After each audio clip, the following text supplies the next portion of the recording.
আসসালামু আলাইকুম। আসলে যাচ্ছিলাম কক্সবাজার। তো আমরা বাসে করে স্লিপারে যাচ্ছিলাম। তো বাস ছেড়ে দেওয়ার পর যাত্রা বিরতির জন্য হঠাৎ করেই মাঝ পথে ডাক আসলো, আর তখন প্রায় ঘুমিয়ে গিয়েছিলাম। খুব মজার একটা ঘুম এসেছিল। ঠিক এমন সময় আশালের বাবা ডাকছিল যে নামতে হবে। চোখে একদমই ঘুম ছিল, তো আসলে কোনো কিছুই খাওয়ার ইচ্ছে ছিল না, বাট আশালের বাবা বললো এই হোটেলের খাবার একটু এক্সপেরিয়েন্স করি। তো তারপর হচ্ছে সে একটা খিচুড়ি অর্ডার করেছিল। আমি খাবো না, ওর একার জন্য নিয়েছিল। বাট ওখানে খাবারের ব্যাপারটা একটু শেয়ার করছি। হোটেলটির নাম ছিল নূর হোটেল। হয়তো বা কক্সবাজার যাওয়ার পথে এখানেই বেশিরভাগ বাস বিরতি দেয়। তো যাই হোক, এখানে আশালের বাবা যে খিচুড়ির প্লেটারটা অর্ডার করেছিল, হয়তো বা প্রাইস নিয়েছিল যতটুকু মনে আছে 350 টাকা। তো 350 টাকার একটা খিচুড়ির প্লেটে তো একটা মানুষের পেট ভরার কথা, তাই না? বাট এখানে একটা পরিপূর্ণ মানুষের হাফ পেটও ভরবে না।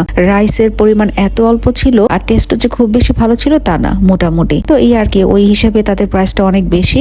আর আমি এদিকে নিয়েছিলাম 1 গ্লাস জুস আর 1 কাপ দই। দইটা মজা ছিল। তো খেয়ে দিয়ে আবার আমরা বাসে উঠে গেলাম। আর এবারের বাসের জার্নিটা ভালো ছিল। অন্যান্যবার আসলে বাসের মধ্যে একটা স্মেল থাকে, যাদের সিক মোশন প্রবলেম আছে তারা আসলে এটা জানে। আর এবার আসলে ওই স্মেলটা অত বেশি ছিল না, আর ফ্ল্যাট বিছানা হওয়াতে একটু আরামদায়ক ছিল। তারপর হয়তো এখানে আরেকটা যাত্রা বিরতি নিয়েছিল শেষের দিকে, ভোর 5টার দিকে বা 5টা 5:30টার দিকে হবে। বাট আমরা আসলে তিনজনের কেউই তখন নামিনি, আমরা প্রচন্ড ঘুমিয়েছিলাম। তারপর সকাল 9:30টায় চোখ মেলে দেখে আমরা কক্সবাজার চলে এসেছি। তো যাই হোক, নেমে আমরা মেজবানে সকালে নাস্তাটা করে নিয়েছিলাম, সেটা আসলে ওই দিনে আপনাদের সাথে শেয়ার করেছি। এই তো যেটা বলছিলাম, এবারে বাসের জার্নিটা ভালো ছিল, খুব বেশি একটা খারাপ লাগেনি। শুধুমাত্র বেবি 2-1 বার বমি করেছিল, খুব স্বাভাবিক, তা অন্যান্য বাড়ির চাইতে একটু কম, এই আর তারপর তো উঠে গেলাম আমাদের হোটেল জলতরঙ্গে। তারপর আমরা ব্যাগটা ডিরেক্টলি রেখে চলে গেলাম সমুদ্র পাড়ে। ওখানে রুমে ঢোকার আগে এক দফা হয়ে গিয়েছিল। এই তো সব মিলিয়ে যাওয়ার যাত্রাটা মোটামুটি ভালোই ছিল, অত বেশি খারাপ না। সবাই অনেক অনেক ভালো থাকবেন। আজ এখানেই রাখছি। আল্লাহ হাফিজ।